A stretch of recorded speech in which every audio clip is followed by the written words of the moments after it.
So I was born in 1978, and shortly before my 4th birthday, so this would have been the summer of 1982, I rolled out of bed and conked my head on our hardwood floor hard enough that my mother was concerned about a concussion. So I end up in the emergency room, and the internist who was examining me turns to my mother and says, "So please tell me about your child's heart condition." And my mother says, "What heart condition?" And this was the very first time anyone had said there may be a problem. So less than 2 days later, I was being seen here at Children's National. I am a DC native.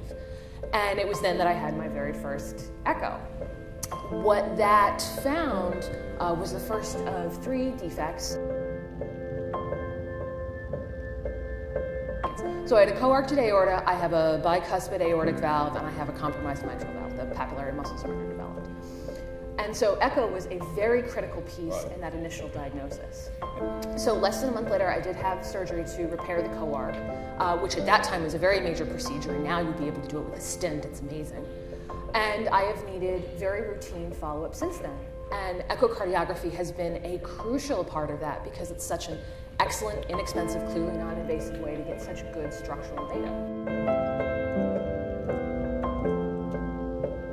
And the imaging people that I have worked with over the years have been marvelous. I had wonderful experiences as a child in terms of them explaining to me and these pictures that were just so amazing to be able to see inside my own body and to watch that technology evolve over these last few decades. I've been fortunate enough to have 2 children, and of course with congenital folks like me, they want to do plenty of fetal echo work, and to be able to see my own babies' hearts long before I was going to be able to hold them, and to get reassurance about the structural integrity of their own hearts has been not only a very critical diagnostic piece, but very comforting to me as a patient.